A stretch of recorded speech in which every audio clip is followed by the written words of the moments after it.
I had request for this movie. Hey everyone, it's me, Aaron. And I'm Michelle. This is the post Geekout reaction for Show Dogs, as if you care. You guys, I'm not even gonna go into the explanation of what the post Geekout reaction is. You guys just wanna know how mad I am at this movie. I know how this works. I made a special title card just for when I'm mad at movies. I'm not as mad at this movie as everyone else is.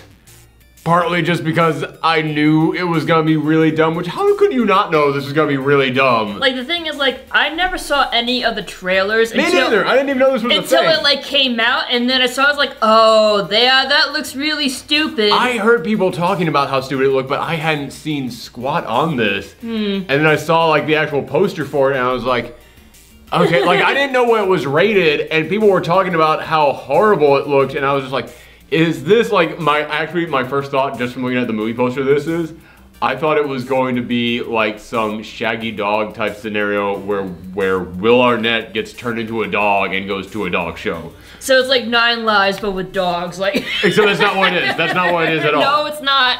But that's just what it looked like, because yeah, you look at this and you're like, yeah, this really feels like 9 Lives. Like that movie from 2 years ago that Kevin Spacey was in, and everyone was like, how on earth is Kevin Spacey in this movie? But again, if you guys like watched our reaction to that, it wasn't nearly as bad as people said it was going to be. It's just a like, who the fuck thought this was a thing like, kind of movie. Like, why is this in theaters? This should be like on the Hallmark Channel with no-name actors in it. It's only the fact that it was in theaters and it starred Kevin Spacey that was so weird. Like, here's the thing about, like, Show Dogs. Is I'm like, teared up over this thing.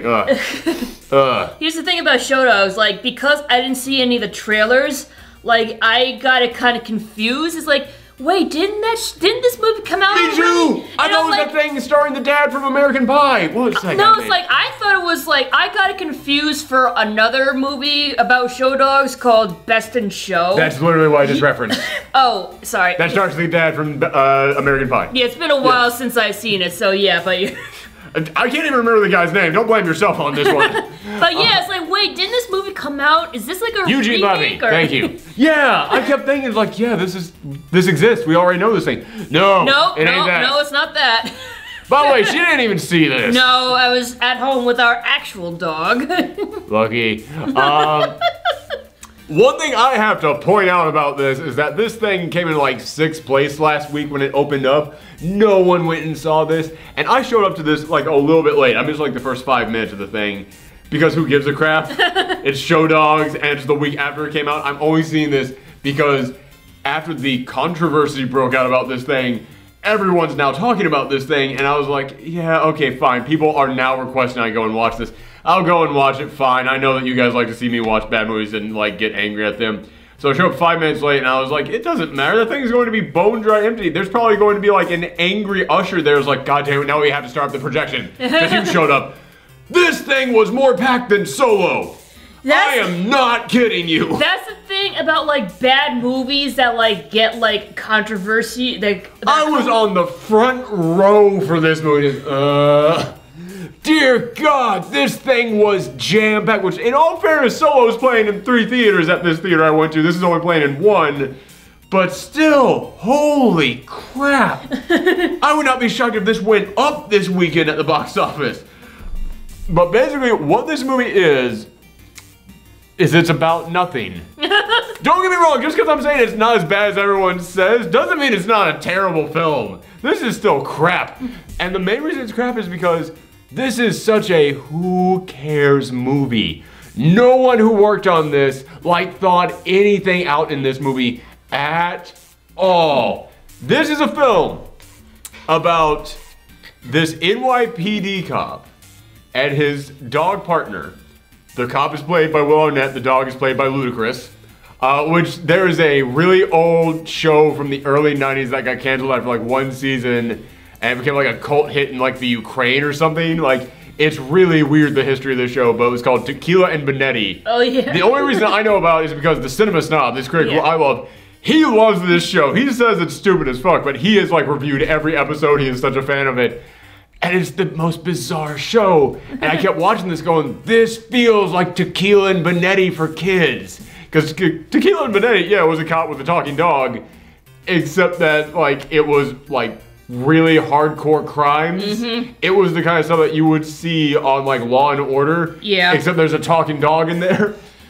No, it was just like, this is totally just a show for kids. By the way, in Tequila and Benetti, like the dog talks in his head. He doesn't actually like talk out loud to the other people.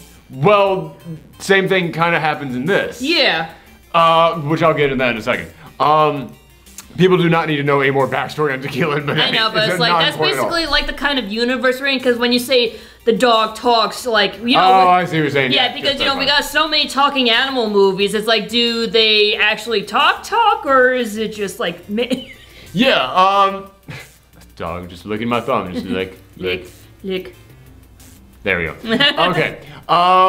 So basically, in this movie, Will Arnett, he is tracking down a panda that got stolen, and they believe that the animal smugglers are going to be at a dog show, but the dog show is out in Vegas, so they go out there and try to get Max the dog into the dog show, and Max like breaks into like the pound and gets out this like former contestant, this former like 3-time award-winning dog. Which, why is it in the pound? Like, yeah, I mean... It's, well, they do say that in his backstory, they found out that his owner was, like, giving him, like, artificial fluff or something. Like, which it seems weird that the judges wouldn't be able to figure that out. Yeah. Yeah, so they found out that he was faking, so then the dog went nuts and bit his owner. So now he's in the pound, but it's like, this is the next year's... Even if that happened last year... That means it's been a year since that previous contest. Pounds don't keep dogs for that long. Maybe it's a no-kill shelter? That dog's been in there forever then. Also, who the heck would not, even if the dog bites people, like the moment that you say this is a former, like, prize-winning dog, and it's a Papillon. Yes. Someone would buy that thing up in no time, but Max goes in there, breaks this dog out, and it's supposed to be kind of like one of those, like, I'm going into prison to, like, get that... to get info from someone kind of thing. And it's so not played up to that well because they try and play into that a little bit. It's hard to like do that kind of stuff with dogs. Like, no, I've seen it. Dude, there's that cat and dog fighting movie or whatever. It's like they literally did that exact joke in there, except that they like played into it. This one is like, yeah, I don't think they even knew that that's what the joke was that they were going for because they don't lean into it enough. But yeah, they just get this dog out of there and then instantly they're in Vegas. And they're like going to this big party that's being thrown for all the dogs. And Max just walks right in there with the other dog. And then you see Will Arnett outside. It's like, no, I gotta be in there. It's like, it says you're here with a Rottweiler. Where's your Rottweiler? You got no Rottweiler. You're not getting in. No, that's him. That's Max. Max knows me. Max, come on. You can let me into the party, right? He's like, oh, that's my cop. I gotta let him in with me. He better not be uncool. It's like, how the fuck did the dog just get in without a human, but the human can't get in without the dog? It's like, in this world, are like dogs like have more equal It's the rights? real like, world. It's not a fantasy world, hun. Stop thinking that now. You keep coming in here and being like, well, we have to establish the rules of this world. It's the fucking real world, and they don't do a good job of saying anything else. That's it. That's the world that we're in. Fair enough. This world. It would be like if Peach got let into a party and we couldn't get into the party unless Peach gave us approval to it. And then you're like, how the fuck is this happening? We're in reality at the moment. Yes, stop questioning how this world works. But that's one thing that I kept looking at. It's like, how the fuck did the dog just get to this party without Will Arnett? And also, Will Arnett does not know that, like, Will Arnett is just seeing the Papillon dog and traveling with him for the first time. It's like, how the fuck did you not see the Papillon dog until this point? So they go to this party, and they're meeting all the other dogs, and there's, like, this guru, like, it's one of those dogs that has got, like, the really thick dreadlocks all over it. They look almost like, they're really big, shaggy dogs, like, almost like Bernese St. Mountain dogs kind of size, but they've got the thick dreadlocks on them. Right, like, I'm, like... Yeah, I can't remember what they're called. Oh, like a corridor or commodore? Something like that. Something like that. But it's like supposed to be like this guru, like, everything is in place. The future me will forgive past you for the present. Like stuff like that. It's played by Shaquille O'Neal. Oh my God. I kept listening to him throughout this movie just going, I know that voice. And I'm going through the mental Rolodex, and no one else really sounds like Shaquille O'Neal. It should have been easy to pick that out, but it's such odd casting for him. Like, when you think of Shaquille O'Neal, who do you think of, like, Guru? I think of, like, Kazam. I'm not talking to you anymore. Then again, I kept thinking of the new Shaq Fu game that's coming out, so I'm not that much better. I actually played that Shaq Fu game at PAX East. It's actually kind of fun. But yeah, there comes a moment in there in which they're listing off like all the rewards they have. It comes after the moment after Max defeats him like way later on in the contest. And then he goes, it's fine, because I still have, and he starts listing off prizes, and then he throws in there like actual like NBA prizes. I was like, get the fuck out. No, I refuse to accept this. And sure enough, it was him. But so they sneak into this party and they're meeting all these other dogs, and then this little pug played by Gabriel Iglesias comes up. Every other dog who is a character, you get to know their owner, and their owner is there as part of this big show. The pug is just there. And the pug continues to pop up. Stop biting my finger. The pug continues to pop up in like every single scene. Like every time they have to go on a mission, the pug will just run up off screen. Hey guys, it's me, your best friend. Oh, it's me, Sprinkles, your best friend. Hey everyone. It's played by Gabriel Iglesias, which by the way, in the credits, Ludacris, they give his actual name, and then in parentheses, it says Ludacris. With Gabriel Iglesias, it says Gabriel, parentheses, Fluffy Iglesias. And I was like, brother, that can't be your thing that you're just known for forever. That was like one gag you did like 15 fucking years ago, man. Well, would you rather have him be known as the pug in this movie? Or? I'd rather he be known as Gabriel Iglesias. What fucking question was that? It's like, would you rather have James Earl Jones forever be known as James Darth Vader L. Jones? No, I'd rather he be known as James Jamo Jones. Like, no, that was a... Stop fucking interrupting me. All right. He's just mad at you now. No, he's not. He's just never mad at anyone. What fucking question was that?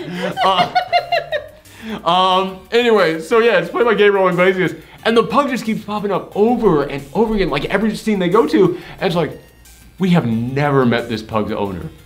The pug is not in this show, but the pug has a collar on. The pug was at the party. And I mean, literally, the pug is teleporting at moments just to get to places so that it can pop up and be comedic relief. Mm-hmm. And it's just awful comedic relief. And there came a moment in which, I swear to you, this is true.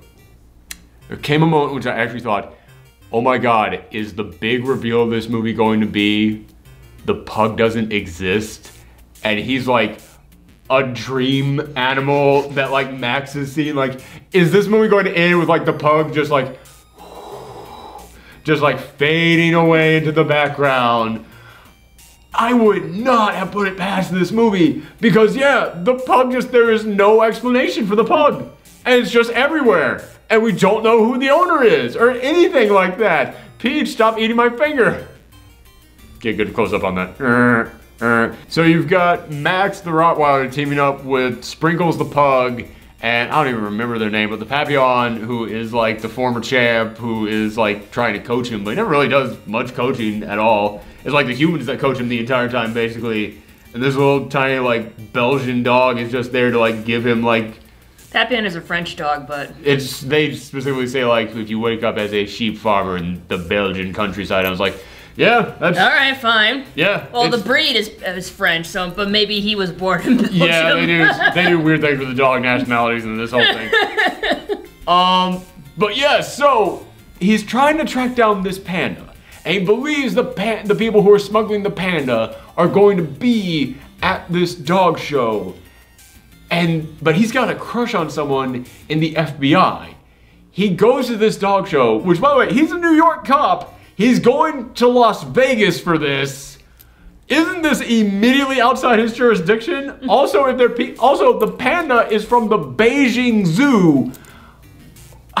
Isn't this already like an international thing? There are so many like this is an international thing to begin with, and you have a New York cop going to Las Vegas for this.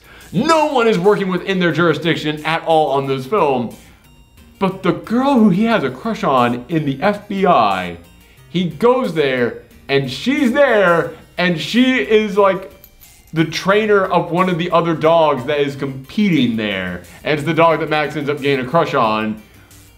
But I kept looking at that like, if this is like an international crime, and there is an FBI agent already there, why is the New York cop traveling all the way there? It makes no goddamn sense. But then there comes a moment later on in this film in which they go, if they're smuggling rare animals, what's to stop them from smuggling the winner of the dog contest? Wouldn't they try to get their hands on the dog, on the winner, on the prize-winning dog as well? Oh my goodness, so the only way that we can catch them is Max now has to win the dog show, and then we will track down where Max is with the tracker in his collar. I just thought, we are at the start of Act 3 when they realize that. We are that far in this movie when that becomes a plot point. So like, what did they do until then? Like, what? They just went to this dog show and kept talking about trying to find this panda, which there's one sequence in which the baby panda gets out during a dog show and starts like crawling around, which it is, people have been talking about how bad the CGI is in this. The CGI on the dogs is not that bad, but in all they have to do is just go, they just CGI the mouths. Yeah, but there is a moment in which the Papillon starts dancing and dabbing, and that looked horrible. Yeah, anytime. But this panda is 100% CGI. It doesn't even look like a real thing. And I don't mean that as in like, it doesn't look like it's there. That's one part of it. I mean, it does not look like an actual animal. Like, the way its paws are structured. I kept looking at this. It had 5 fingers that were all equal length. Mm-hmm. It's like, bears have like a tiny little... yeah, they have like tiny little thumb. Yes. No, it's 5 fingers that are all the exact same length on it. And like, you see it like using opposable thumbs. It's like, you don't have thumbs. Like, we've seen the structure of your hands. Well, not thumbs like an actual panda, because that's how they hold their bamboo and everything. But yeah, but no, it's just like, it's opening a cage by just going clink, clink, clink, clink. And like, you have, like, I will even forgive you if you gave it human thumbs. That would look better than what you're doing right now. Just like Powerpuff Girl hands, just like... oh. You remember that episode of the Powerpuff Girls where they got turned into dogs? Yeah. They look more like real animals than what this panda looks like.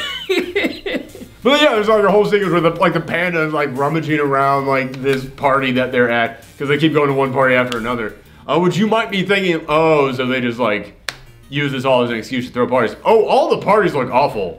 Like the parties that they go to one, the first one they go to, it looks like, all right, this is kind of fancy. The second one they go to, it really looks like some of like the frat parties I went to back in college.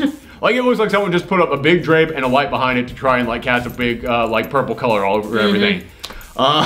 Which, by the way, they find out about this party because they got invited to it by somebody who they think, yeah, they're trying to smuggle this animal. Yeah, we know that this person is the one who's trying to smuggle the panda. And he kind of like gets in good with them and he goes, oh, maybe you would enjoy coming to this party. It's going to be in an abandoned warehouse on the outskirts of town. Bye. And leaves, and I just went, you have to... Is there literally only one abandoned warehouse in all of Las Vegas? Not even in all of Vegas, but on the outskirts of Vegas? I was like, what direction in the outskirts? By the way, is it like, are you talking about like, did a human tell them? Yes. Okay, because like, you gotta remember, like, there are also dogs here and humans, and they all talk. In all fairness, this movie itself does not do the best job of distinguishing when humans can understand animals and when they can't.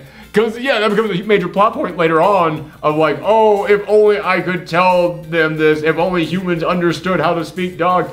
But earlier in this film, there are moments in which Max will say something and then Will Arnett will like respond almost as if he understood completely what he said. And it's like, this movie, it feels like they just had no, like, they had no structure. They had like nothing there of like, this is how this works. That sentence never came up in the making of this film. It never came up. Not once did they ever go, this is how this movie will work. No one knows how this movie works. No one knows the rules of the show dog universe. Yes, I'm mad too, Peach. So yeah, he finds out about the party where they're going to be smuggling the panda because some guy just mentions it's in a warehouse on the outskirts of town and leaves. Like, doesn't give him a card or anything with the address on or anything. That's it. Just gone, like that. And so they go to the one warehouse on the outskirts of town, apparently. And they get there, and everybody from the dog show is there. It's like, how the fuck is this a secret thing when everybody who was just at the party you were just at is now at this party? It's the after party. It seems like that's what it is. It's like, why the fuck would you be smuggling the panda at the after party? It's really like there is no fucking moment in this movie in which anything makes goddamn sense. But I mean, like I said, the reason why I'm like, yeah, it's not that as horrible as people were saying is because it's like, this is such a kid's film. It really is. Except for the moments where they get into what the controversy of this whole film was, which I'll talk about that in a second. But yeah, I kept looking at this and like, this is for the smallest of children. Like, really. Like, yay, a doggy. Yeah! I'm not kidding. Like, hey man, if you have kids who are that age, this film is fine for them because they'll get to watch a talking dog. There's nothing nutritious about it, but, you know, it's like eating candy, you know. Every now and again, they can eat some candy. But, you know, if this is all that you're giving kids, then it's a problem. But, yeah, man, I was in a theater full of kids. I wasn't going to turn around to any of them and be like, you should all be watching better things. Like, no. It's like, yeah, they wanted to watch talking dogs. It's cute. And, hey, man, I like dogs. That was able to carry me through large chunks of this when it got really fucking stupid. But, yeah, I'm forgiving it some because, hey man, it's for little kids. But even by those standards, this is still a really dumb film. Because there's so many parts in here in which, once you hit that age in which you are able to start making rational decisions, you can look at everything in this film and just go, none of this makes sense. None of it at all. Hey, this movie is nothing but a bunch of snake oil. So yeah, I can't be that mad at it, but still, I was just stunned all throughout this film that I kept trying to figure out so many parts of this. Like I said, they're dealing with like an international crime and there's an FBI agent who's already at this thing, and yet the New York cop from halfway across the country is the one who has to come out here to take care of this thing.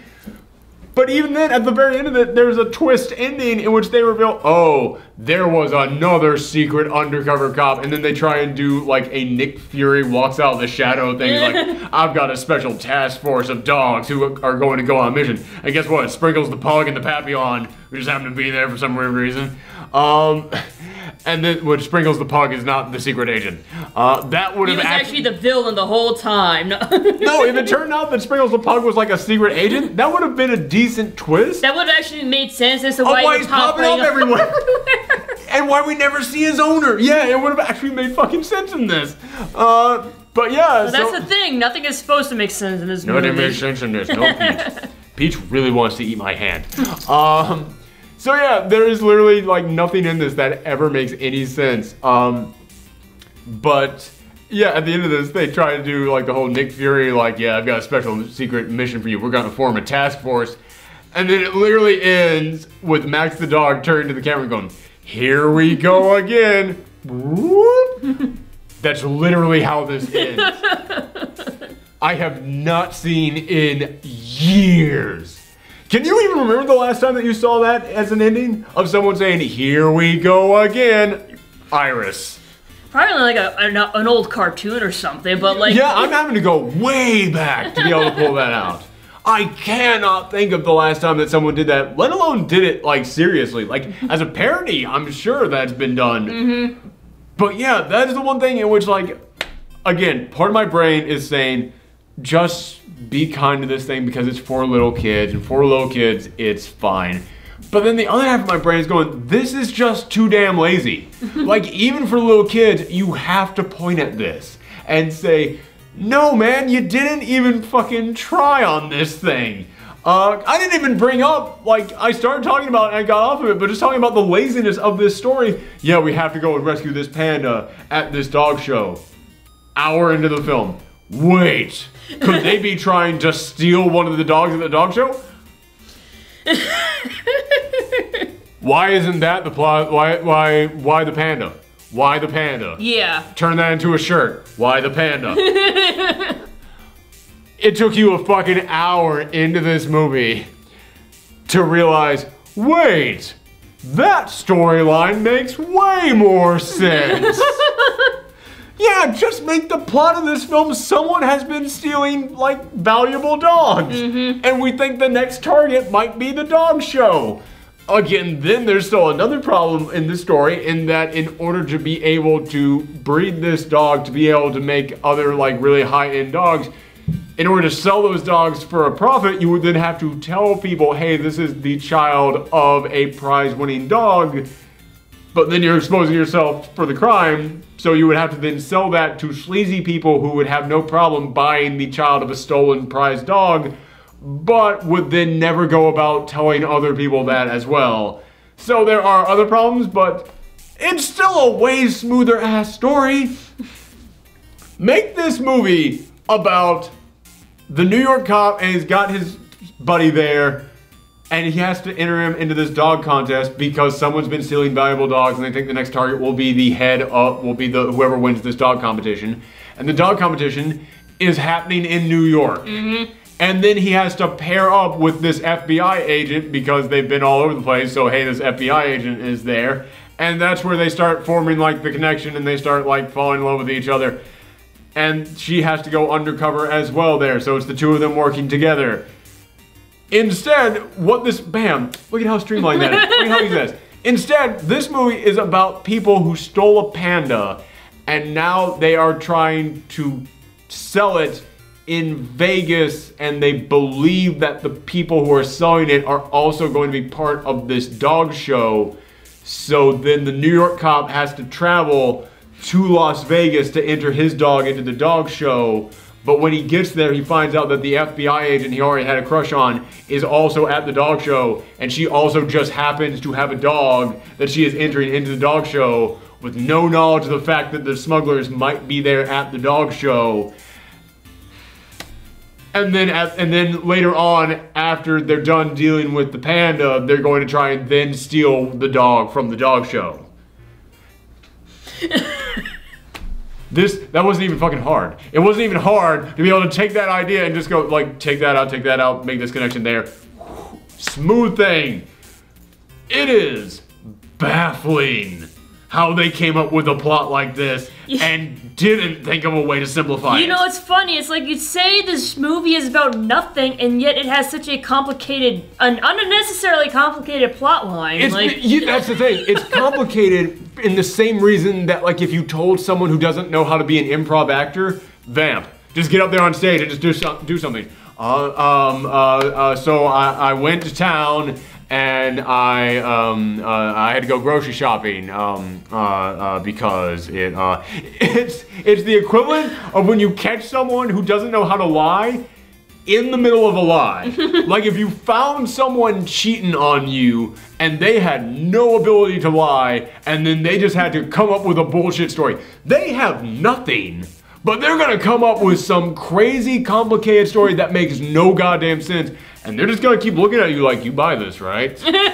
Yeah, right? Like, that's why I was in Vegas, cause the people smuggling the panda, I had to go to Vegas because the people who were smuggling these dogs, I thought you said they were smuggling the panda. They smuggled the panda, but they were gonna sell it at this dog show and then take the dog from the show. So that's why I had to fly out to Vegas, but aren't you a New York cop? Well, but there was the FBI person who I know, they were there, and also my dog knew the previous winner of the dog show, so it made sense for me to enter into the dog show. And what was this about a pug? And the pug was there. This entire movie, man, I didn't even realize until now. This entire movie feels like someone who just had to make up something on the spot, and they never went back and said, "Oh shoot, that's bad. Let's take that out. Take that out real quick." Yeah, it's like someone who went through this did not do any editing. None. And they just keep adding stuff onto it, like. And if I keep adding shit onto it, eventually the story will make sense. And there was a tiger in there, and yeah, at the very end of this, they revealed they're also smuggling a tiger. I guess because Vegas. I guess. Well, no, they say they've been traveling all over the world smuggling animals, and it's like, well, then, what? Again, how are international police not involved in this? How is there an FBI agent there, and they're not the one on the international crimes case? How is the New York cop the one on it in Vegas? But yeah, again, there's jokes in here that just don't make fucking sense. Like, at the very end of this, after the tiger escapes, the tiger is on this big zip line in Vegas, just zooming around, which that was something they set up earlier because they had the dogs go on a date and they were on a zip line.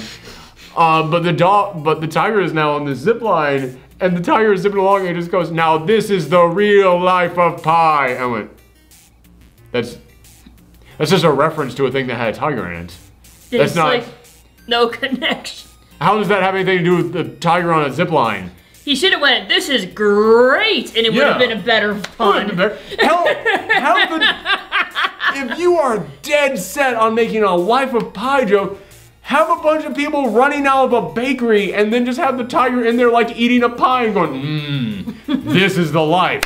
That's it. Don't even like sit, like have people in the audience go, "Oh, I get it." Because also, this thing is made for no one but really little kids. Little kids don't know what the fuck the Life of Pi is. No. What a weird reference to put in your movie. Anything else to talk about in this movie? The controversy. Oh yeah. That's like one of the main reasons people kept asking me about this is because of the controversy that came up, because there is a scene in here in which they have to check the dog's privates. And I was watching it like, how is this that? I mean, it's really bad that it's in a kid's film, because it's like, why the fuck are you focusing so much on dogs' privates? Because it's actually a plot line in here. Yeah. Like, it's a plot point that the dog is going to have to become okay with someone grabbing its nuts. So that way, when they check it during the show, it'll be okay with it. But I kept thinking in my head, like, I can understand people being uncomfortable about this, but they literally do that in dog shows. Yeah, but it's like, I think what the problem is like, with the dog shows, like, they just like a little tap to make sure it's okay, but like, maybe in the movie they go on for a while. Yeah, that's the thing. But you're saying, after I got back, you asked me about it. I was like, yeah, it's still in there. And then you said, well, did they change anything? I was like, I don't know if they changed anything. I didn't see it before this controversy. Then you said, was there a dream sequence in there? I went, no. Yeah, like, there was not a dream sequence. Yeah, because like I've been like watching like reviews of like other people going on for about this movie, and it's like, yeah, apparently little Papillon tells Max to go to his happy place. He makes one line in here about go to your happy place. Yeah, and apparently like the happy place Max has is like he's like dancing like with Will and his partner, and he's like it's basically like Stockholm syndrome.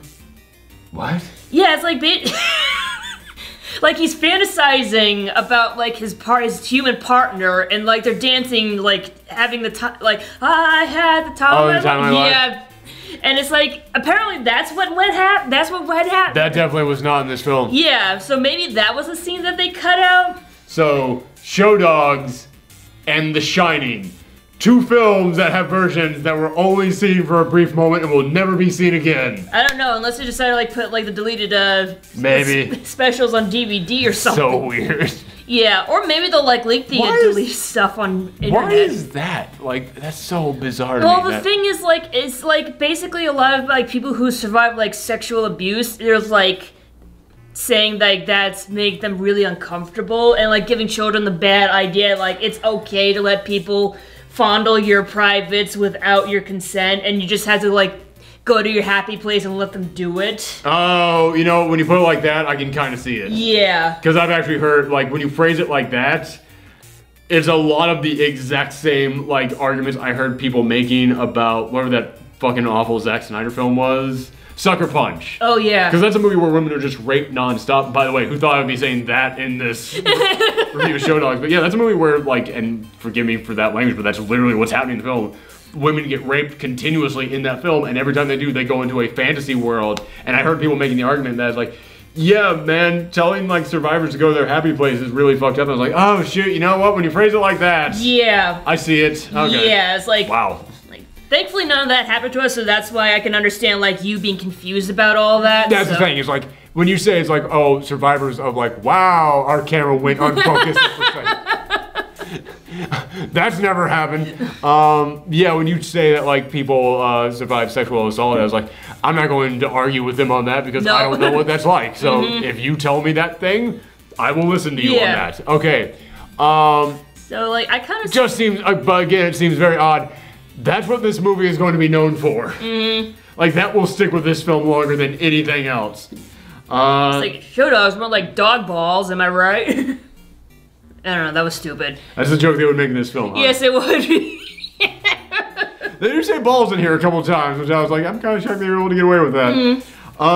Yeah, especially like for a kids movie, it's like why? This is like PG, but I mean it feels G, except for the dog balls jokes. It's like so that's what amped it up to a PG. Yeah, it's like, dude, fucking just take that out, because I mean, when you look at PG films out there, the bar these days is pretty darn high. There's really good PG films out there. You look at the bar for G films, it's way down there. Yeah, you can clear that no problem. Yeah, so it's kind of just odd to me that that's what they went with. But yeah, I got nothing else on this film. This is a film in which it really is just shocking, like, how little they cared on it. I mean, there are moments, I'm not even that good at spotting, like, what do you call those? Like those visual flubs where they, like, move one thing in one scene and move in the next. Yeah, what do you call those? I forget. Like, I don't know, like consistency or something? Something like that.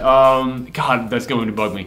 But I was catching them in this film. They're so obvious. Like, there's a moment in which, like, Max is on a date with the lady dog, and he and her do the Lady and the Tramp thing because they're eating a hot dog and their mouths are touching, and they've got everything on this, like, flannel napkin on the ground. Then there are these pigeons there that follow them from New York who are talking to them. And he's like, yeah, we're your biggest fan, Max. Yeah, we followed you all the way out here, Max. Which I think Kate McKinnon, the voice of... Wait, no, is that Kate McKinnon? Who's the voice of Webby? Shoot. Kate McCucci. Right. Yes, okay. Kate McKinnon is in Ghostbusters. Yeah, I was going to say, like... I'm like, wow, her standards dropped. No, Kate McCucci is one of them, I think, which I was like, Disney has to be paying you better than this. But yeah, there's a moment which it cuts to them, and then it shows, like, the perspective from, like, a different camera angle. The napkin and the food is gone. Cuts back to another camera angle, now it's there. I was like, I wasn't even like paying that close of attention to this, and I even caught that. How the fuck did the directors not catch that one? So yeah, I mean, it's not shot by anybody who cared, it's not written by anybody who cared. The only people who kind of cared were Will Arnett and Ludacris. Those guys showed up to work. No one else in this film showed up to work. Those two guys, they showed up and they're like, yeah, man, we're going to give it 100%. You know what? Enrique Iglesias gave it 100%, but Enrique Iglesias can tap that shit down to 80%, and it'll feel like 100. I don't need your full 100%. Will Arnett and Ludacris, actually, they were like, yeah, fuck it, it's a paycheck. I'm going to show up for the job. Kudos to them. Hooray. Maybe they just love dogs and they just want to be around them. That's nice.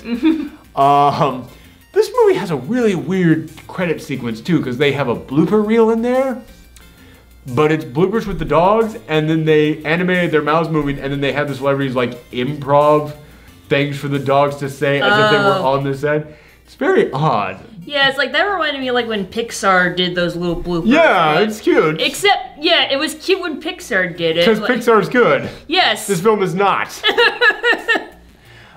So yeah, it's, man, this probably will be in the bottom 10 of the year, but I hear people saying this is the worst movie of the year, and if that's true, this is going to be a good year. Actually, you know what? I can already go ahead and tell you it's not going to be my number one. Fuck, whatever that Melissa McCarthy film is, I keep wanting to call that film Can You Ever Forgive Me, because that's the name of the film that she's doing next. But it's very appropriate that her next film is called Can You Ever Forgive Me, because after that film, the answer is no. What was it, Life of the Party? That was it, yeah. That one's definitely beating this one out right now.